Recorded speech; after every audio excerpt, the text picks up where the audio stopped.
ఆంధ్రప్రదేశ్కి అవినీతి లేని కొత్త రాజకీయాన్ని పరిచయం చేస్తున్న డిప్యూటీ సీఎం పవన్ కళ్యాణ్ గారికి జన్మదిన శుభాకాంక్షలు. ఆయన గెలిచిన వెంటనే ఆడంబరాలు చేసుకోకుండా ఆదివాసీ ప్రాంతంలో నడవడానికి చెప్పులు, తిరగడానికి రోడ్లు లేని ఆ ప్రాంతంలో రోడ్లు వేయించి వాళ్ళ కాళ్ళకి చెప్పులు కొనిచ్చి పండుగంటే ఏంటో తెలియని వాళ్ళ జీవితాల్లో పండుగ నింపిన మహా మనిషి పవన్ కళ్యాణ్ గారు. అలాగే ఆయన గెలుపు కోసం దేవుడికి పూజలు చేసిన ఒక ముసలావిడిని పార్టీ ఆఫీస్కి పిలిపించి ఆయనతో పాటు భోజనానికి కూర్చోబెట్టుకుని స్వయంగా ఆయనే వడ్డించి ఆవిడకు ఒక చీర పెట్టి చేతిలో డబ్బులు పెట్టి ఎప్పుడు ఏ అవసరం ఉన్నా నాకు చెప్పమ్మా అని చెప్పిన మంచి మనిషి పవన్ కళ్యాణ్ గారు.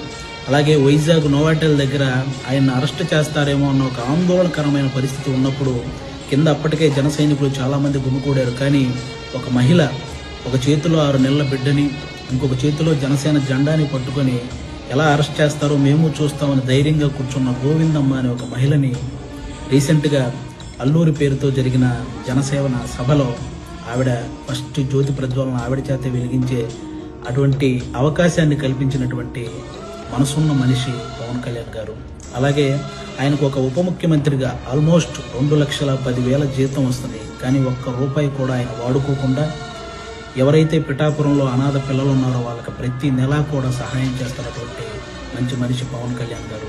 పంచాయతీ శాఖ తీసుకొని లాస్ట్ టైం వరదలు వచ్చినప్పుడు 400 పంచాయతీలకి ₹1,00,000 చొప్పున 4 కోట్ల సొంత డబ్బును విరాళంగా ఇచ్చిన వ్యక్తి.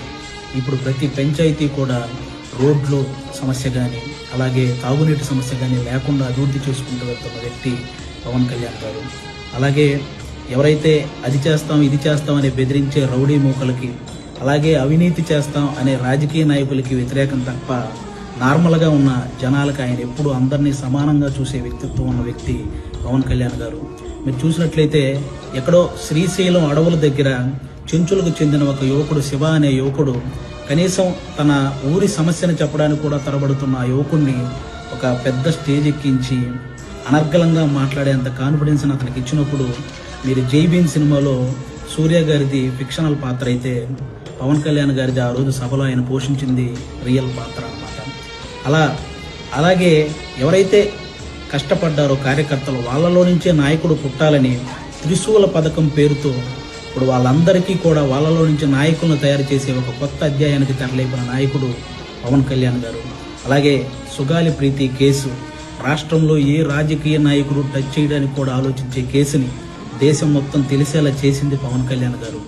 ఆవిడ ఆ కేసు కోసం కోర్టుల చుట్టూ తిరుగుతూ ఆర్థికంగా నలిగిపోయి ఉంటే ఆవిడకి ఆర్థికంగా మళ్ళీ బలం చేకూరేలాగా ఆవిడకి ఏ యాక్ట్ కింద అయితే అన్నీ వచ్చినాయో అవన్నీ సమకూరేలా చేసింది ఆ రోజు పవన్ కళ్యాణ్ గారు చేసిన ఒత్తిడి వల్లే.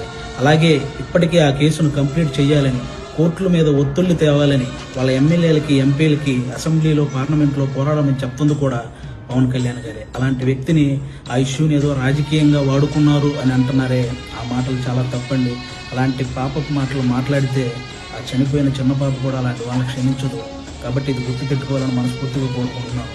అలాగే ఏదైనా సరే ఆయన 2 చోట్ల ఓడిపోయినప్పుడు పొంగిపోలేదు, అలాగే నిలబడ్డ ప్రతి ఒక్కరిని గెలిపించుకున్నప్పుడు కూడా పొంగిపోలేదు.